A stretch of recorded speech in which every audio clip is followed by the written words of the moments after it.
Friends, Canadians, countrymen, lend me your ears.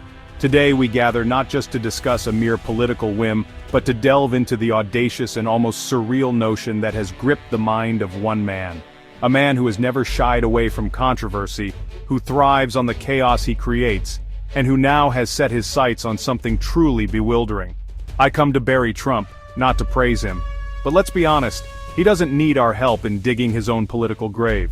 His actions speak louder than any eulogy we could offer. Just kidding. He's doing a bang-up job of that himself. From his smug expressions to his outlandish claims, Trump has always been a master of self-sabotage. We're here to talk about America's favorite pastime. Picking on Canada, it's almost a tradition at this point, like apple pie or baseball. But this time the stakes are higher, and the game is far more serious. But this time, it's not about who makes better maple syrup. It's about Donald Trump, the man who once thought a wind turbine caused cancer, wanting to annex Canada. Yes, you heard that right. The idea is as ludicrous as it sounds, yet here we are discussing it.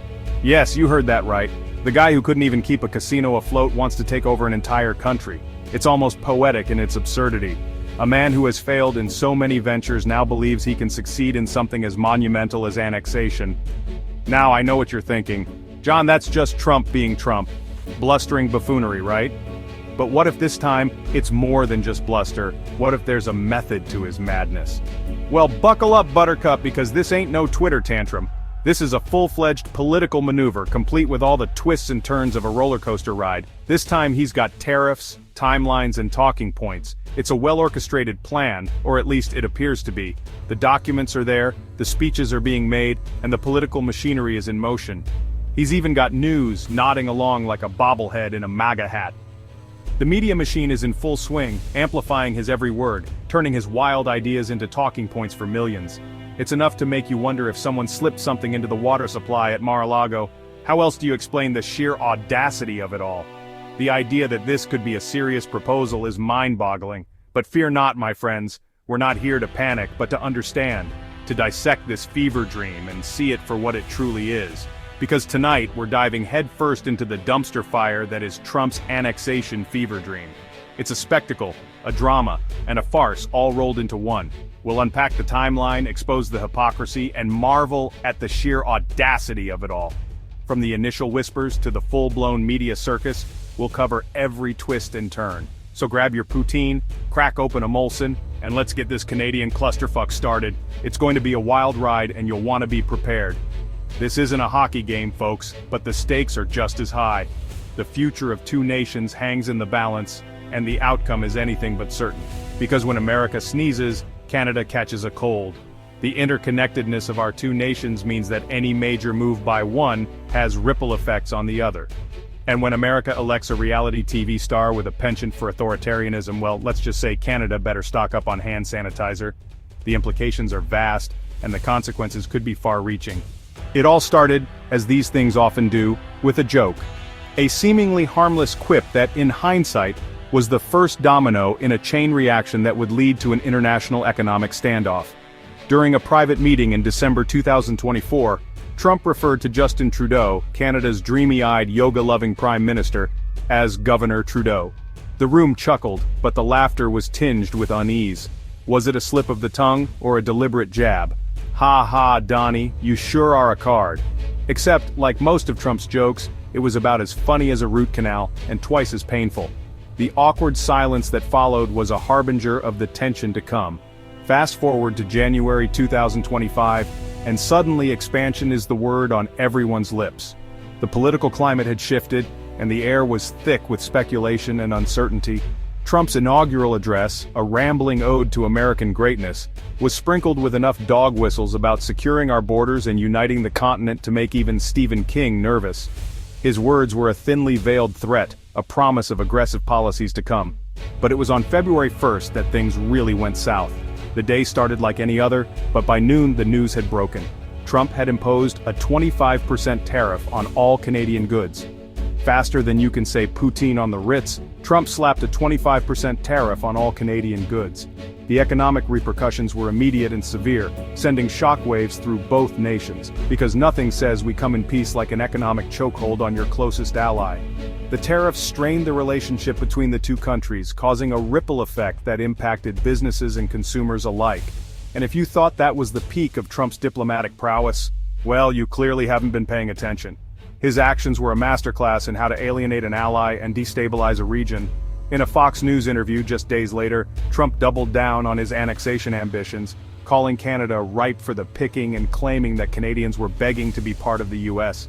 His words were met with disbelief and outrage, which is weird because the only begging I've heard from Canadians lately is for Trump to just shut the hell up. The streets of Canadian cities were soon filled with protesters, their voices a loud and clear rejection of Trump's claims and policies. Now you might think that faced with such a formidable foe, Canada would cower in fear. But you'd be wrong, because what Trump underestimated was the quiet strength of the Canadian spirit, the same spirit that braves long winters, endures endless hockey games, and politely waits in line at Tim Hortons. Justin Trudeau, the living embodiment of Canadian politeness, responded to Trump's annexation bluster with the diplomatic equivalent of a polite fuck-off. He reaffirmed Canada's sovereignty, condemned Trump's rhetoric, and basically told him to take his tariffs and shove them where the sun don't shine. But Trudeau wasn't alone. From opposition leaders to everyday Canadians, the message was clear. Canada is not for sale. Not for $1, not for a donut, and certainly not for the dubious privilege of being ruled by a man who thinks Sharpie is a legitimate weather forecasting tool. The tension between the two countries reached a fever pitch on February 20th during the Four Nations Face-Off, a hockey tournament that pitted the best of the best against each other. Canada versus the US, Maple Leaf versus Stars and Stripes. It was more than just a game, it was a battle for national pride, a chance for Canada to stick it to the bully south of the border, and stick it to them they did. After a nail-biting game, Canada emerged victorious, defeating the US 3-2.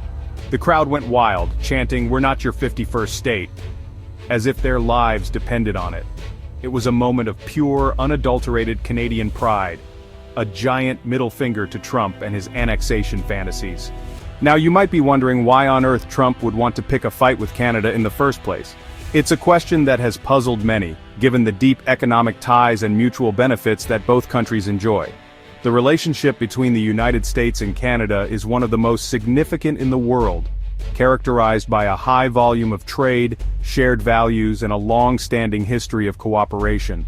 After all, Canada is America's largest trading partner, a vital source of oil, lumber, and of course, maple syrup.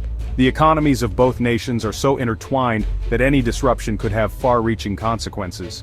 From the automotive industry to agriculture, the flow of goods and services across the border is essential for the prosperity of both countries.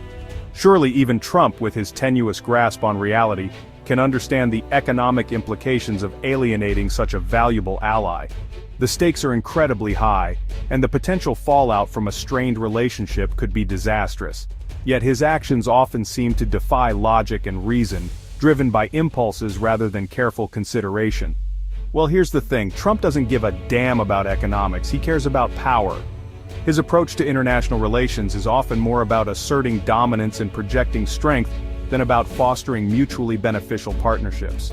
This mindset can lead to confrontations that are more about ego than about actual policy.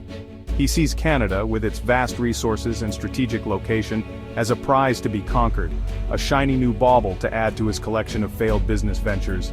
This perspective overlooks the complexities and nuances of international diplomacy, reducing it to a simplistic game of acquisition and control. The problem is, you can't just annex a country like it's a piece of real estate. International relations are governed by laws, treaties, and a respect for sovereignty. Attempting to treat a nation like a business acquisition is not only impractical, but also dangerous. Especially not a country like Canada, with its strong national identity, robust economy, and universal healthcare. The Canadian people take pride in their independence and their unique cultural identity, which cannot be easily overridden or dismissed. It's like trying to fit a square peg into a round hole. The fundamental differences in values, governance, and societal priorities make such an endeavor not only difficult but also doomed to fail from the outset. It's messy, it's pointless, and it's bound to end badly.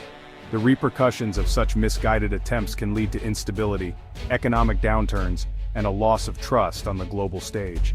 In the end, the pursuit of power at the expense of reason and diplomacy is a perilous path. In the face of Trump's aggression, Canada has done what it does best, remained calm, collected, and resolutely Canadian. They've countered Trump's bluster with wit, his tariffs with diplomacy, and his threats with unwavering resolve. From coast to coast, Canadians have rallied around their flag, their prime minister, and their shared identity. They've hung Canadian flags from their windows, donated to charities supporting Canadian sovereignty, and flooded social media with messages of national pride. It's been a beautiful, heartwarming display of national unity, a testament to the enduring strength of the Canadian spirit. And it's a powerful reminder that even in the face of adversity, even when faced with a bully like Donald J. Trump, Canada will not be cowed. You'd think that after being repeatedly rebuffed, mocked, and even defeated at hockey, Trump would get the message and back off. But you'd be wrong. Because in Trump's world, there's no such thing as bad publicity, and any attention is good attention, even if it makes you look like a power-hungry buffoon with a bad comb-over. Instead of backing down, the White House has doubled down on its annexation rhetoric. Press Secretary Caroline Leavitt, a woman who makes Sarah Huckabee Sanders look like a paragon of truth and integrity, has repeatedly defended Trump's comments, claiming that he's simply exploring all options, and that annexation is a process, not an event. Which is a terrifying thought, really. Because if this is just the beginning of the process, God only knows what the event will look like.